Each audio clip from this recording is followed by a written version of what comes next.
नमस्कार, मी सद्दाम सिमुल्ला. आपण पाहतात SM नेटवर्क पुस्तक पीपल मराठी. चला तर पाहूया आजची ठळक घडामोडी. शिरोळ येथे हिट अँड रन अपघातात वृद्धाचा मृत्यू. अज्ञात दुचाकीस्वाराविरोधात गुन्हा दाखल. शिरोळ तालुक्यातील दत्त कारखाना पहिला बसस्टॉप परिसरात झालेल्या भीषण रस्ता अपघातात एका 85 वर्षीय वृद्धाचा मृत्यू झाल्याची दुर्दैवी घटना 4 जानेवारी 2026 रोजी सायंकाळी 5:30 वाजण्याच्या सुमारास घडली.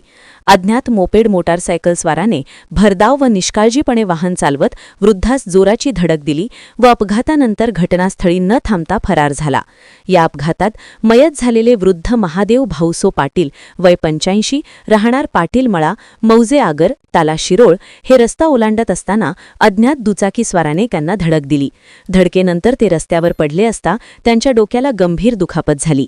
स्थानिक नागरिकांच्या मदतीने त्यांना तात्काळ मिरज सिव्हिल हॉस्पिटल मिरज येथे उपचारासाठी दाखल करण्यात आले. मात्र उपचार सुरू असतानाच त्यांचा मृत्यू झाला. या प्रकरणी मयताचे नातू आकाश बबन पाटील वय 30 व्यवसाय शेती राहणार पाटील मळा मौजे आगर यांनी शिरोळ पोलीस ठाण्यात तक्रार दाखल केली आहे. तक्रारीवरून अज्ञात मोपेड मोटारसायकल चालकाविरोधात शिरोळ पोलीस ठाण्यात अमर.न. 05/2026 BNSS कलम 194 प्रमाणे गुन्हा दाखल करण्यात आला आहे. अपघातानंतर आरोपीने वाहन क्रमांक नोंदवता न देता घटनास्थळावरून पलायन केल्याने परिसरात संताप व्यक्त होत आहे.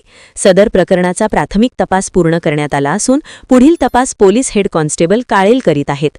अपघातास कारणीभूत ठरलेल्या दुचाकीस्वाराचा शोध घेण्यासाठी पोलीस पथके कार्यरत असून लवकरच आरोपीला अटक करण्यात येईल असे पोलिसांनी सांगितले.